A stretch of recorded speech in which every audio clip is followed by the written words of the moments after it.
What if I told you that everything you're experiencing today isn't random? That your struggles, your victories, your fears, even your opportunities are just reflections of one thing: what you've believed about yourself.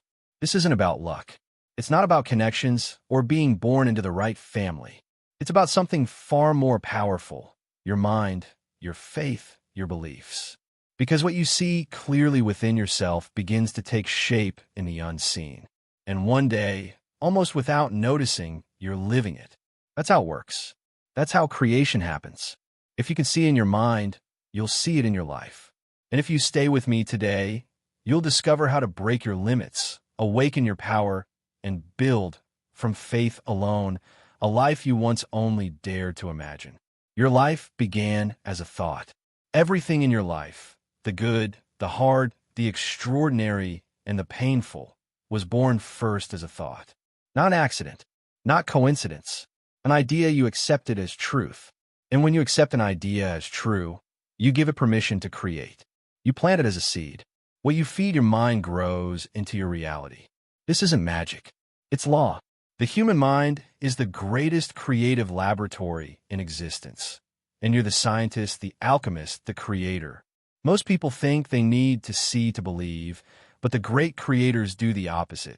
They believe first, then they see. Because your mind doesn't distinguish between real and vividly imagined. If you believe it deeply, your body acts accordingly. Your language shifts. Your energy aligns. And when that happens, the world starts responding.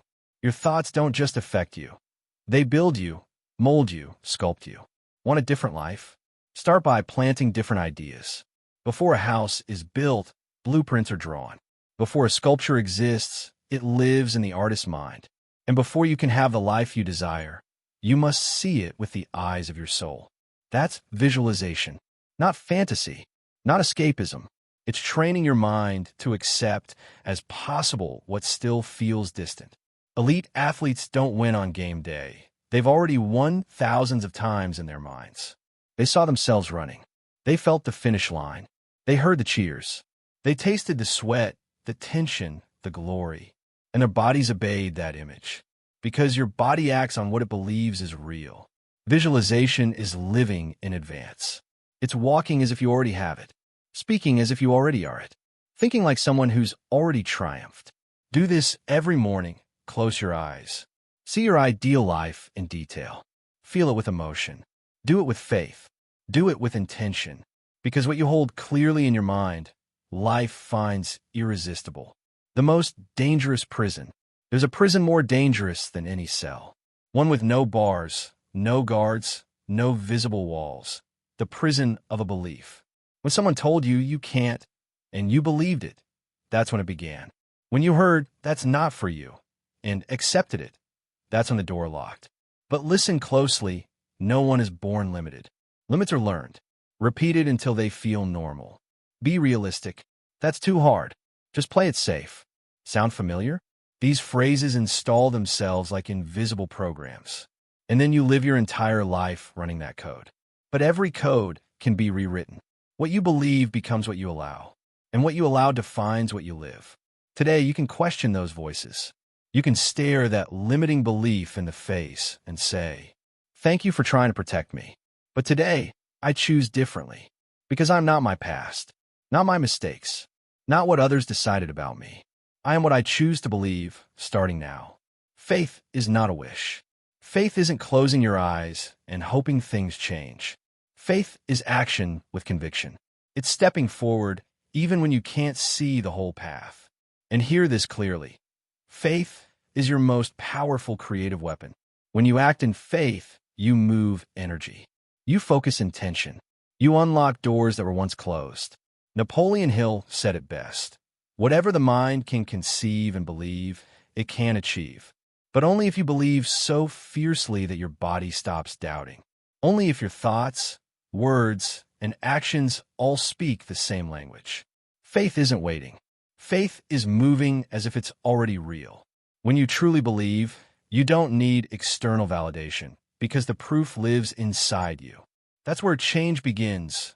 When you say, "I don't know how it'll happen, but I know it will." And then you keep going. You trust. You act. Because when faith becomes your habit, reality starts adapting to your vision. Motivation ignites, discipline transforms. Discipline is self-love in action. It's the silent commitment to your vision, even when no one's watching. It's getting up when you don't want to. Studying when no one forces you. Moving forward even when it hurts.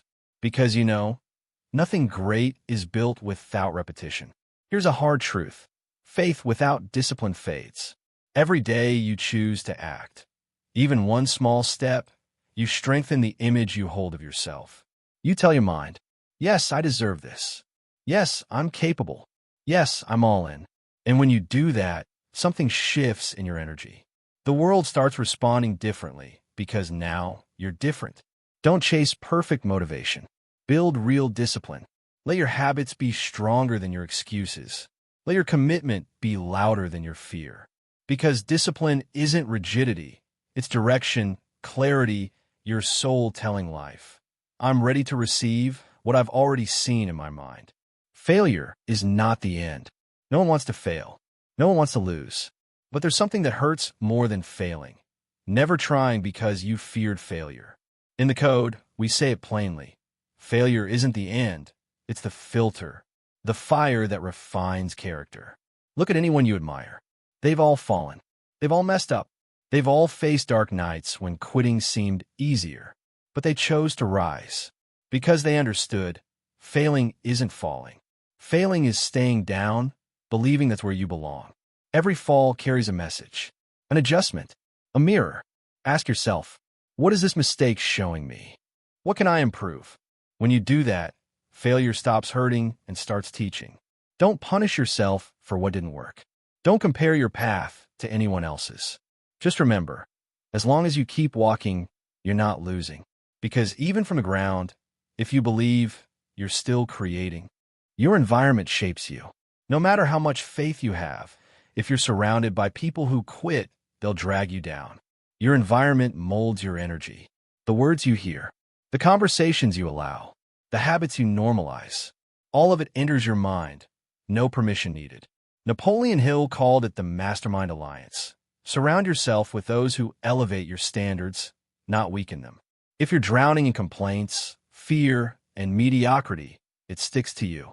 But if you're around vision, faith, action, and purpose, you rise too. This isn't about rejecting people. It's about choosing who gets access to your energy, who inspires you, who reminds you who you are when you forget, who challenges you to grow even when it hurts. That's your tribe. And if you don't have one yet, seek them, read them, listen to them, watch them. You can build your environment, even alone. Because every time you choose to feed your faith, not your fear, you're shaping your future reality. Gratitude is creation. Something powerful happens when you stop focusing on what's missing and start honoring what you already have. Not out of settling, but because you understand gratitude isn't resignation. It's conscious creation. When you're grateful, you vibrate higher. You align with abundance. And abundance attracts more abundance. Notice how, when you're in gratitude, everything flows better, your energy shifts, your mind opens, your words heal. It's because you're operating at the frequency of reception, and the universe responds to those who already feel blessed. Be grateful for what you have, for what you've overcome, even for what hasn't arrived yet, as if it's already real. That's the strongest signal you can send. I'm ready. I'm whole. I'm open. Do this today. Write 3 things you're grateful for. Feel each one in your body. Watch how your reality starts expanding. Because where gratitude lives, more always follows. And remember this code truth. What you appreciate with faith, you attract with force. The choice is yours. Take a deep breath. Pause. Because this is where everything changes. This is where you decide who you are. Not what others said. Not what you failed at. Not what you feared. You decide. You choose. You create. So repeat this with me. From your soul, from your deepest truth. I'm not my mistakes. I'm not what others thought of me. I am the creator of my reality. I have the power to change. I choose to believe. I choose to move forward. I am the cause, not the effect. I act. I declare, I create. Every word you speak, every thought you hold, every action you repeat, it's all writing your story. And today, you choose to rewrite it. You weren't born just to survive. You were born to create, to manifest what you've already seen in your spirit. And now that you believe it, get ready, because you're about to create it. Everything you heard today isn't just inspiration. It's a call, a code, a confirmation. You can change everything. Not when things are perfect, not when you have guarantees, but when you decide to act in faith. Because the universe doesn't respond to excuses. It responds to clear intention, burning conviction, and disciplined action. Remember this every morning. If I can see it, I can create it. There's no stronger magic than a mind aligned with the soul. And if today this stirred something in you, if you felt that spark, don't extinguish it. Share it. Write it. Declare it. Make it yours. Because this isn't the end of the message. It's the start of your transformation.